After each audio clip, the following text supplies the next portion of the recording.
On the buzz meter this Thanksgiving weekend, Donald Trump clashing with network executives and anchors over the botched coverage of the campaign and the negative coverage of the transition.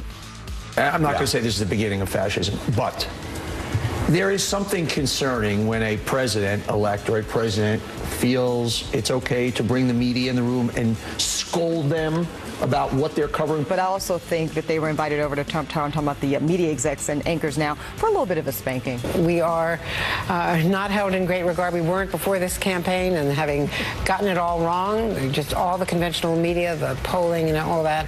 I mean, I think that there is a real sense of Donald Trump trying to take advantage of that. But are some news outlets hyping the hostility of the meeting with the TV big shots and how Trump called out CNN and NBC? Why did the president-elect cancel and then revive his sit-down with the New York Times, which he once threatened to sue? And based on that interview, now his positions are in transition. The president-elect says he won't prosecute Hillary Clinton. And denying climate change, well, that's changing too. As Trump acknowledges he won't be following through on some of the promises he made during the heat of the campaign. Promises like this one. I am going to instruct my Attorney General to get a special prosecutor to look into your situation. So all of this news comes amidst confusion over some of Trump's policy positions. Politico actually counted 15 flip-flops since Election Day. I guess my point is, liberals relax. He's not the crazy right-wing nut job that you think he is. Is Trump abandoning some of his key campaign promises or just moderating his rhetoric as newly elected presidents sometimes do? And what about the coverage of the Wisconsin recount that he calls a scam? Tucker Carlson, the newest Fox host, on Trump's impact on the media's battered reputation. Digital disruption. Facebook is battling fake news. Twitter is closing down alt-right accounts. Is social media facing a credibility crisis? Plus, the NFL has always been a television juggernaut, but this year the league is being thrown for a loss. What explains the big drop in ratings? I'm Howard Kurtz, and this is Media Buzz.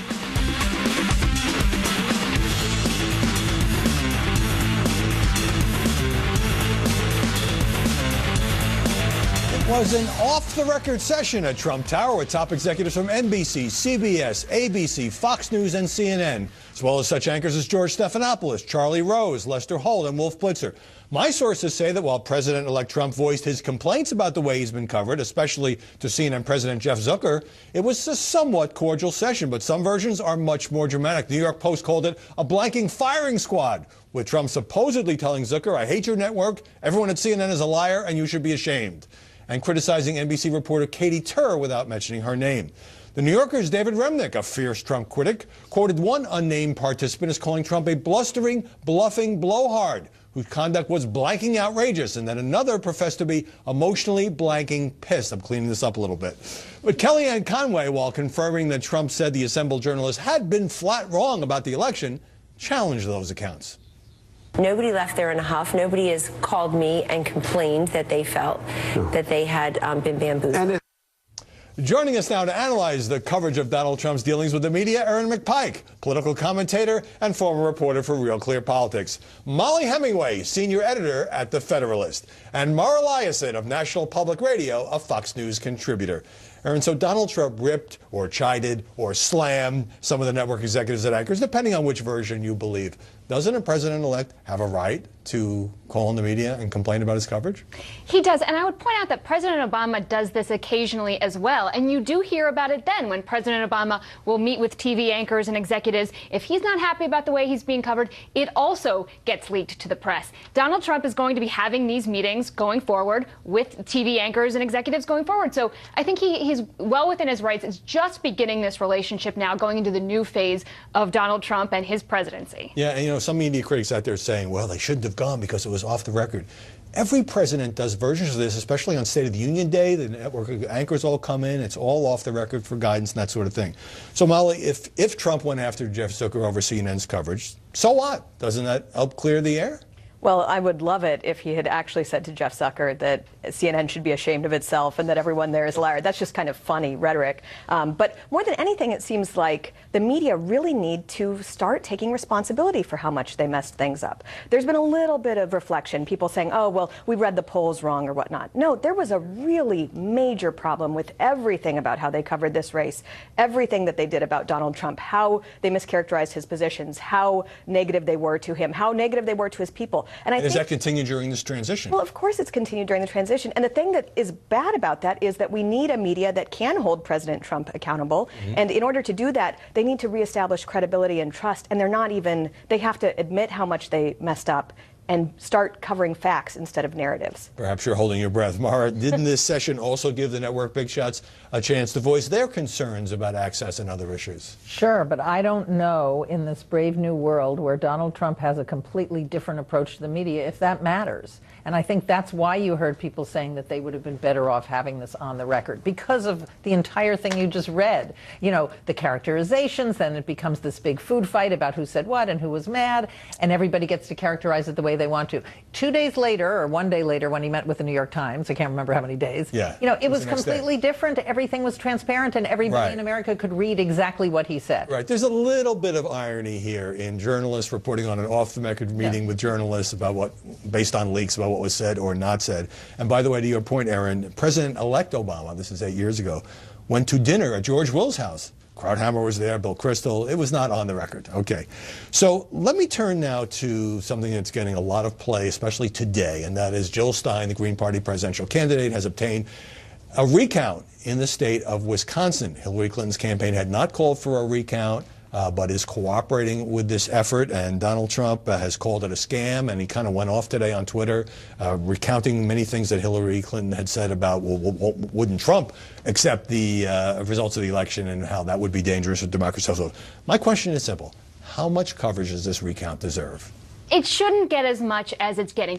There are recounts and irregularities that get reported on after every single election, and usually they are briefs in newspapers, or anchors will give it 2 sentences maybe in a newscast. But Hillary Clinton herself is not exactly challenging the election in that she is not withdrawing her concession, and the outcome of the election is not in question. The Clinton campaign, even in talking about this, has said they just want to make sure that there was no hacking by Russia or something, and they're trying to keep their supporters energized to some small degree, but the election is not going to be changed here. That's the bottom line. The Clinton campaign lawyers quoted as saying there's no actionable evidence that the campaign has of outside hacking. There may have been, but Molly, Trump won Wisconsin by 22,000 votes, and yet this is getting an awful lot of traction in the media. Yeah, what I'd like to see is a little bit more consistency from the media. When Donald Trump used to talk about election rigging, we were told this was a threat to democracy, dangerous, horrifying. Then when Harry Reid asked the FBI director to investigate election rigging, that was treated like responsible journalists would just cover it like news.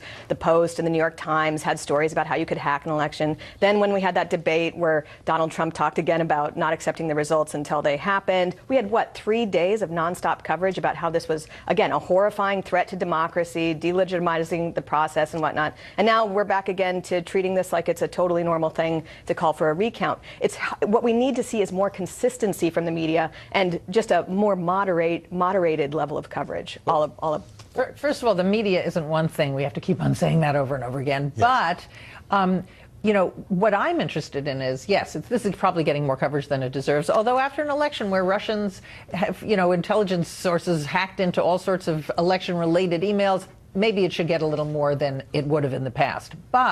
And she's not contesting the results of the election, and Donald Trump said that he might not accept the results of the election unless he won. So there's a lot of hypocrisy to go around. That part was a joke. He said he would look at the situation at the time before the election, and the press kicked him around for that. Yeah, but what's happening now, what I'm interested in is how much attention Donald Trump is giving to this. He tweeted about this a lot, trying to make Hillary look like a hypocrite, ridiculing Jill Stein. Why is he spending so much time on this? Either is he worried about something in Wisconsin? You're saying he's elevating it as a story. He's elevating it, no doubt. Tons of tweets on this from him and an official statement. Molly. Maybe he doesn't want coverage of his business conflicts abroad. I don't know why. Well, the media should take a cue. If Donald Trump thinks it's a good story for him, it probably is a good story for him. And they should think about whether they want to also be adding fuel to the fire here. All right, let's go back now to the meeting that Trump had with the New York Times. Now, part of that session with publisher Arthur Sulzberger Jr. was off the record. Then there was an on-the-record interview. And here's an audio clip from the part that was an on-the-record interview. I've been treated extremely unfairly, in a sense, in a true sense.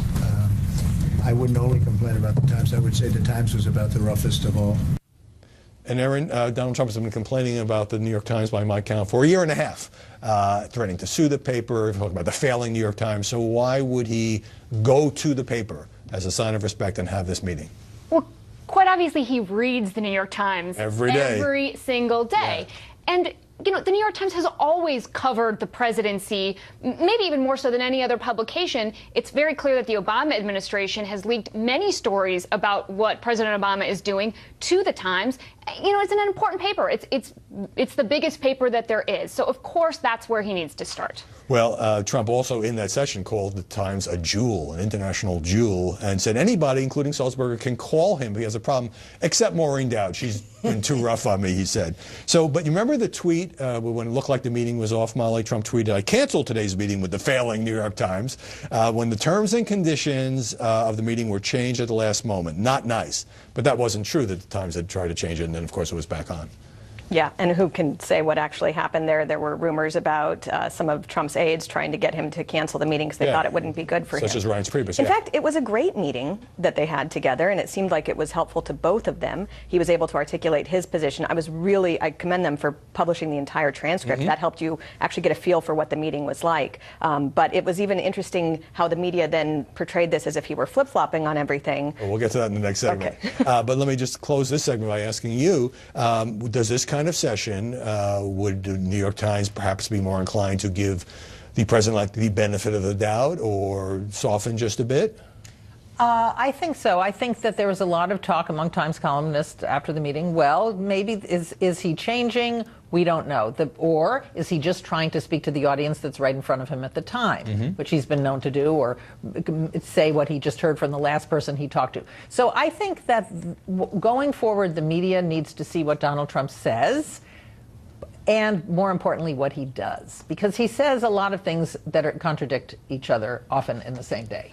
Right, but that was as a candidate. Of course, now he's president-elect, and now he will actually take office and actually do things that we should cover fairly. Interestingly, the Times public editor, Liz Spade, wrote a piece about how she'd gotten 5 times as many complaints that her office had from readers who just thought the paper was horribly biased toward Hillary Clinton and against Donald Trump. And she says, readers want not an echo chamber of liberal intellectualism, but an honest reflection of reality.